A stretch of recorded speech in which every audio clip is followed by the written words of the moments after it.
오늘의 말씀 욥기 31장 24절부터 40절 말씀. 하나님 아버지, 금요일 아침 이 시간에도 주님의 은혜를 사모함으로 수업해 나갑니다. 이 시간에도 우리 모두에게 말씀을 통해 하나님의 음성을 들려주옵소서. 예수님 이름으로 기도합나이다. 아멘. 할렐루야. 성교 성도 여러분, 오늘도 하나님의 은혜와 평강이 가득한 하루가 되시길 축복합니다. 오늘 우리에게 주시는 하나님의 말씀은 욥기 31장 24절에서 40절까지의 말씀입니다. 오늘 본문은 욥이 자기가 행하지 않았다고 주장하는 11가지 죄악 중에 마지막 5가지를 다룹니다. 이를 통해 욥이 높은 윤리 기준을 가지고 있었을 뿐 아니라 세상은 참 지혜롭게 살았다는 것을 깨달을 수 있습니다. 24절 25절, 만일 내가 내 소망을 금에다 두고 순금에게 너는 내 의뢰하는 바라 하였다면, 만일 재물의 풍부함과 손으로 얻은 것이 많음으로 기뻐하였다면, 욥은 재물에 소망을 두지 않았다고 주장합니다. 26절 27절, 만일 해가 빛남과 달이 밝게 뜬 것을 보고 내 마음이 슬며시 유혹되어 내 손에 입맞추었다면, 해와 달을 보고 슬며시 유혹되었다는 표현은 해와 달을 신으로 여기고 숭배했다는 의미인데, 욥은 그런 유혹에도 넘어가지 않았다고 말합니다.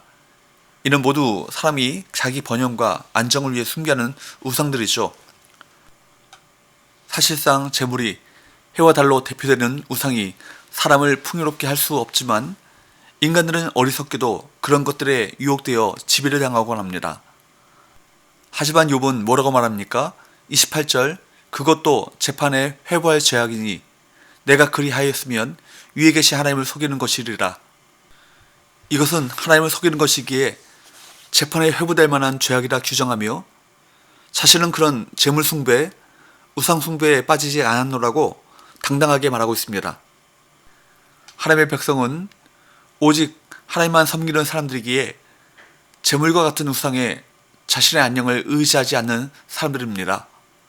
하나님 외에 다른 것은 그 어떤 것도 우리가 의지할 대상으로 삼아서는 안 될 것입니다. 우상처럼 숭배하지 않는다 할지라도 내 인생을 위해 뭔가를 의지하는 마음이 있다면 그것은 틀림없는 우상일 것입니다. 욥은 언제나 다른 사람을 존중하고 사랑했습니다. 29절 30절을 보면 그는 자기를 미워하는 자의 멸망이나 재난을 즐거워하지 않았고 그를 저주하지도 않았습니다. 또 31절 32절을 보면 자신의 장막에 사는 사람들, 즉 자기 아래에 있는 사람들을 배부르게 먹였고, 자신과 관계가 없는 나그네와 행인들도 편히 묵어갈 수 있도록 장막문을 열어주었습니다. 또한 33절 34절을 보면 다른 사람들에게 악한 일을 한 적이 없기 때문에 많은 사람이 모인 곳에 가기를 두려워하지 않았는데, 이는 욥을 대적하는 사람이 전혀 없을 정도로 모든 사람들에게 선을 행했다는 뜻입니다. 이처럼 주위 사람들에게 호의를 베풀고, 설사 어떤 사람이 자기에게 악감정을 가졌다 할지라도 오히려 그를 배려할 정도의 넓은 마음을 가지는 것이야말로 참된 지혜라고 할 수 있습니다. 또한 욥은 35절에서 37절 말씀에서 자기가 하지 않은 것을 주장하기 전에 만약 어떤 죄악으로든 자기를 고소할 자가 있다면 고소장을 쓰게 하라고 말합니다. 당당하게 그 고소장을 받을 뿐 아니라 자신이 고소당한 사실을 모두에게 드러내놓고 알리겠다고 하며, 자신을 고소한 사람에게 자신의 일거수일투족을 다 알려 오해를 풀겠다고 말합니다. 그 정도로 욥은 하나님 앞에 바로 서기 위해 최선의 노력을 다한 사람이었습니다. 마지막으로 욥은 38절 39절에서 자기 땅에 지나치게 많은 작물을 재배하고 안식년을 지키지 않아 땅과 그 경작하는 자를 착취한 적이 없다고 선언합니다. 이는 자기 소유에 대한 분수를 지키고 더 많은 것을 얻기 위해 다른 사람의 자산과 노동력을 짜내는 행동을 하지 않았다는 말입니다. 어떻게든 더 많이 벌려고만 하다가 정작 중요한 것을 잃는 경우가 많습니다. 하나님을 섬기지 않는 자들은 하나님의 법도를 따르는 것이 손해라고 주장하지만, 이는 잠깐 그렇게 보이는 것일 뿐 장기적으로 보면 훨씬 더 안정되고 풍요로운 길입니다. 성도는 모든 것을 경제의 논리로만 설명하려고 하는 어리석은 자의 길을 따르지 말고 하나님께서 기뻐하시는 길을 선택해야 할 것입니다. 이로써 욥의 말은 모두 끝이 납니다. 욥의 주장을 통해 알 수 있는 것은 그가 하나님을 직접 만나고 싶어 한다는 것입니다. 욥에게 남은 유일한 희망은 하나님을 만나서 그가 무죄함을 하나님께 직접 듣는 것이었습니다. 욥이 지금까지 한 무죄 맹세는 하나님께서 응답하시라는 확신이 없으면 불가능한 행위인 것이죠. 죄 없이 당하는 고난 속에서 욥은 자신의 무죄함을 하나님께서 직접 증명해 보시기를 기대하고 있는 것입니다. 성경은 여러 종류의 고난이 있음을 말합니다. 죄와 허물로 당하는 고난도 있지만 의로움 때문에 당하는 고난도 있습니다.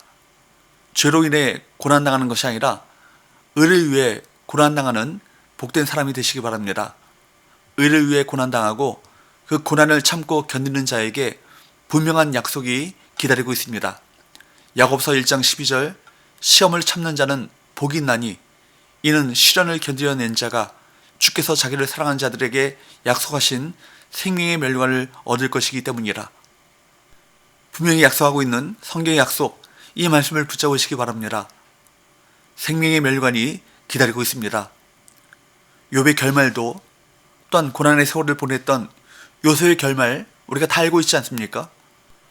정말 요셉의 삶을 보면 답이 보이지 않습니까? 요셉의 삶에 어려운 시련이 많이 있었지만 그는 애굽을 다스리는 지도자가 되었습니다. 시련을 겪으면서 그의 인격이 단련되었습니다. 욥은 자신을 힘들게 했던 형들에게 보복하려고 하지 않았습니다. 오히려 용서했습니다.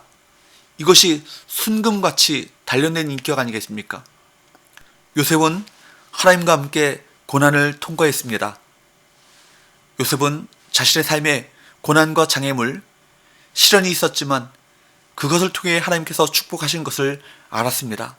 그렇기 때문에 믿음으로 반응했습니다. 그리하여 요셉은 고난의 피해자가 된 것이 아니었습니다. 요셉은 자신이 경험한 고난을 승화시켜 믿음의 사람이 되었습니다. 이러한 요셉의 모습은 형들의 모습과는 상대가 되지 않았습니다. 요셉의 형들은 아버지 집에서 편하게 살았을 것입니다. 고난과 시련이 없었을 것입니다. 그러나 형들의 삶과 요셉의 삶은 비교되지 않습니다. 오늘 본문에서 욥은 계속 자신의 의로움을 이야기하면서 자신의 고통의 이유를 몰라서 답답해했습니다. 그가 의로운 삶을 살았지만 이 고난을 마침내 축복으로 바꾸실 하나님께 대한 확고하고도 분명한 신뢰가 좀 부족해 보입니다. 결말을 확신하지 못하기 때문에 답답하고 힘든 시간을 보내고 있는 것입니다.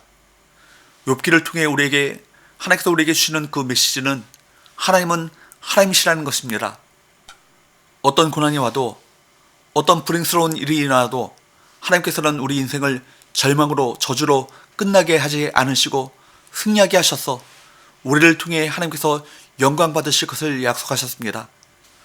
여러분, 세상이 악하기에 의인이 고통을 받습니다.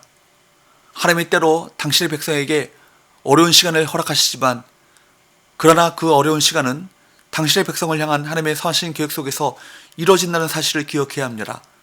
결국 고난도 축복으로 바꾸실 것을 믿고 신뢰하면서 믿음으로 인내하고 시험을 믿음으로 뛰어넘는 그 믿음의 삶을 살아가시는 저와 여러분 되시기를 주님으로 축복합니다. 기도합시다. 하나님 아버지, 이 세상의 헛된 것에 소망을 주지 않고 살아왔던 욥의 경건함을 보면서 이 땅의 성도들이 어떻게 살아야 할지를 다시 한번 깨닫습니다. 어떤 고난과 어려움 속에서도 세상의 헛된 것들의 마음을 빼앗기지 않게 하시고 고난 끝에 주어질 궁극적인 영광스러운 승리를 바라보며 믿음으로 인내하며 이겨나갈 수 있도록 도와주옵소서. 예수님 이름으로 기도합나이다. 아멘.